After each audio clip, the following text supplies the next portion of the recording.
Before we get this video started, I'd like to give a special thank you to the guys down at Toyota of Corvallis for allowing me to come down and review the 2020 Toyota 4Runner TRD Off-Road. If you're interested in the new Toyota 4Runner or any of the other fantastic Toyota models, be sure to hit them up and they'll be happy to get you into your next vehicle. What's going on? This is Big G from G Riders and welcome to another episode of Testing Rides. Today I'm going to be testing out the 2020 Toyota TRD Off-Road Premium.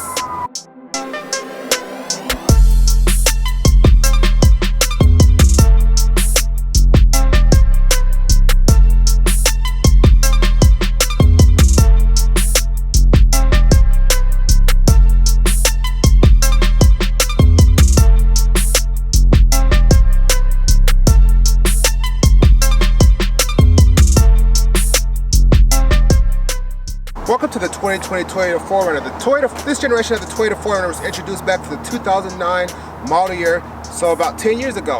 And since the launch, they did about 3 major updates. So the first one, they had the same boxy style they've had for many years. And then when they updated it for 2015, they made it a little bit more round that looks like this. Initially, I didn't like it, but this body style definitely has grown on me. But also, I feel like they did this to make it more off-road capable, because with that big, long, square front, it made it hard to go off-road in that thing, because the approach and departure angles weren't very good, and you'll have to lift it a lot more than you would probably want, especially with this 4Runner already being pretty high up. So for the 2020 model year, the 4Runner got some seemingly small updates, but they're very major updates. So first thing, Toyota 4Runner now has Toyota Safety Sense Plus, so it now has adaptive cruise control, the lane keep assist, and the whole suite of Toyota safety features, except I believe it doesn't like steer itself and things like that, but it will kind of correct you in terms of the if you're drifting out of your lane, then it does adaptive cruise control.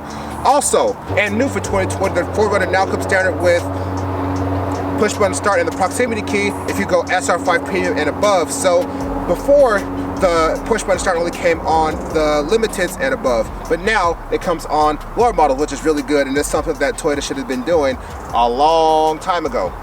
Also, finally, the new 4Runner has Apple CarPlay, Android Auto, and Amazon Alexa capability. So now you have a bigger screen, which is an 8-inch screen inside, and they have all the stuff that this truck should have had years ago. So I'm really glad they finally did that for the 2020 model year.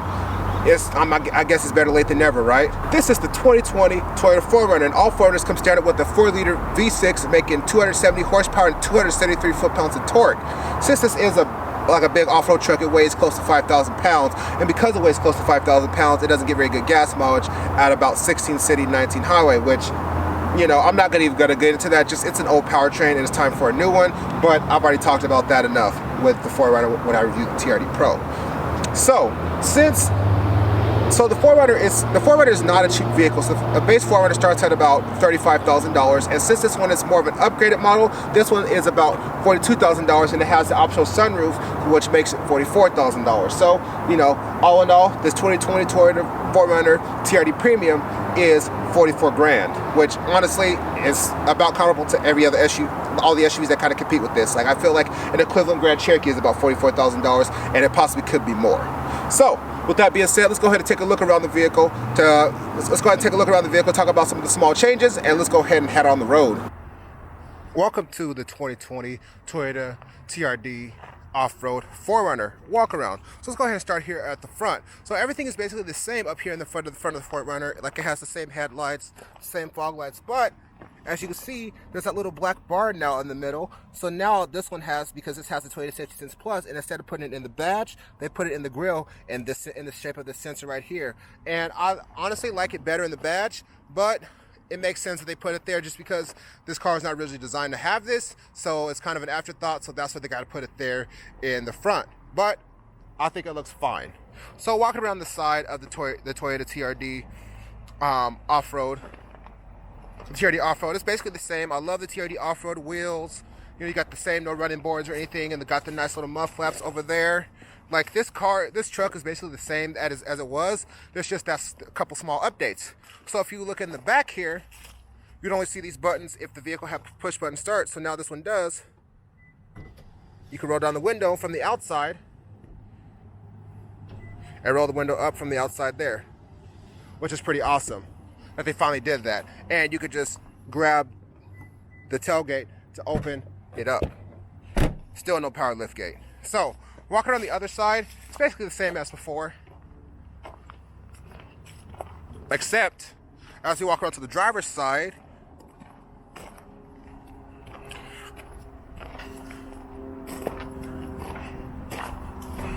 you notice there are now little notches on the driver door handle. So now this push button start with keyless access, you can lock and unlock your 4Runner from right there. Walk up, grab the door handle to unlock, and there's the inside of the 2020 Toyota 4Runner. All right, welcome to the driving portion of the 2020 Toyota 4Runner TRD off-road. Let's go ahead and head on the road and see how this bad boy drives.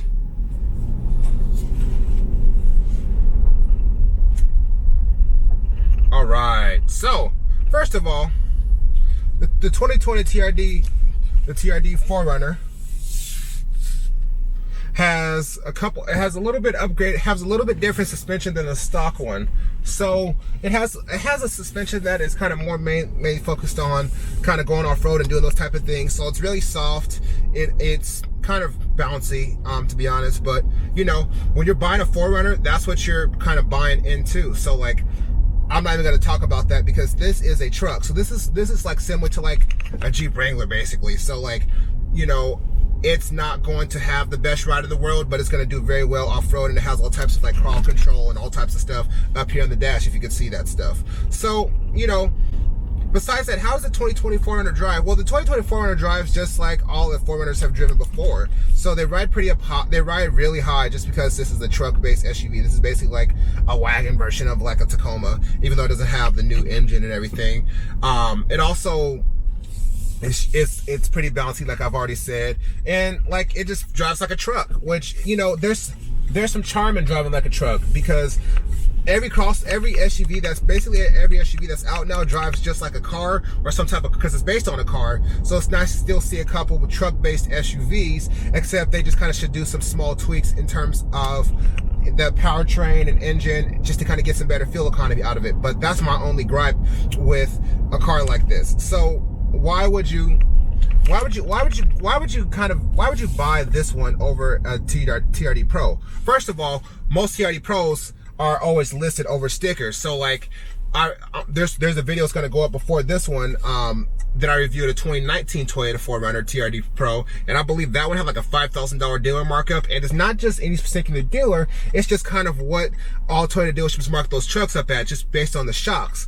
And my opinion, I think this is the better bang for the buck, because you get almost everything that comes in a TRD Pro, but the suspension, and if you really want that, you probably can add the suspension for way less money than paying that $5,000 over on an already $50,000 truck. So this truck is, you know, $44,000. Now, if you get that suspension, you could be in the truck for what, like, I don't know, like $48,000. I have to kind of look up. I'll look it up and I'll give you the exact number, how much like the kind of similar suspension setup will go for on a TRD off-road premium instead of getting the Pro. But, you know, that's what I recommend doing. But, you know, the 4Runner is a pretty quiet vehicle. Like, it's a quiet vehicle. It rides pretty nice. It's pretty soft. Steering inputs are like just like a truck. Like, it's a little sloppy because it's a truck. And, you know, it's just kind of driving this thing. It's just like, it's a truck-based SUV, so what do you expect? And I think it rides really well for a truck-based SUV. And a lot of people talk about the way the 4Runners drive just because it's, you know, pretty lumbery and pretty, I don't know. It's not what people kind of expect when they drive a vehicle. When they want to drive an SUV. But yet again, these things still sell by the boatload, so you know they're doing something right on the. It's a pretty big SUV, even though this is considered a mid-size SUV. It's still about this. Honestly, driving characteristics and driving experience is still about the same size as like a Tahoe or something like that.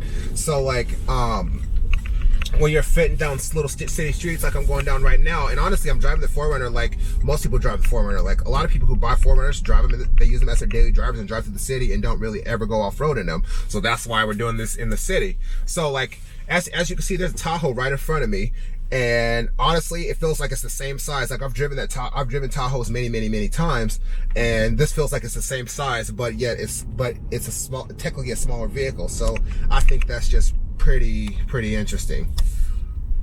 So I think one thing they can work on for the next generation of 4Runner is making the driving experience a little bit smaller, because this almost feels like it's a little too big to even go off road.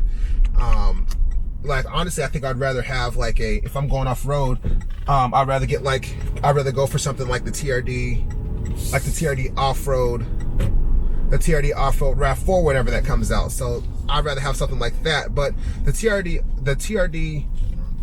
off-road premium is a pretty good spec on the 4Runner, because it's not quite top of line, but it's not a base either. So you get the push button start and Apple CarPlay and sunroof and all that stuff as an option on this one, and the leather interior with the TRD thing, and it's all heated and everything. So I think that this is a very good spec to get if you're not going to get like if you want like a kind of a off-road focused one. This is a great one to get versus getting an SR5, because honestly, if you start speccing this up and you get like an SR5 premium, you're pretty damn close to the price of this one. So you might as well go for this one instead of getting the SR5 premium, because this is a good middle of the road in terms of equipment and specification, until you kind of go up to like the Limited and the Nightshade and Limited and all that stuff, which is a more luxury experience. But I still think that I still think these drive pretty good for it being a truck-based SUV and being as old as it is. And it's really comfortable, plenty of room, plenty of headroom, plenty of shoulder room, plenty of back seat room, and cargo room. So, you know, this is a pretty good SUV. Only things they need to update is they need to update the powertrain, and they need to update kind of the interior just a little bit more. Like, I'm glad they added a bigger screen, but it still needs some small updates and tweaks. But for the most part, the 4Runner TRD Off-Road is a great vehicle, and I highly recommend getting it if you're looking for a kind of a truck-based SUV. So if you've liked this video, hit me with a thumbs up, hit that subscribe button, keep around me. Thanks for watching.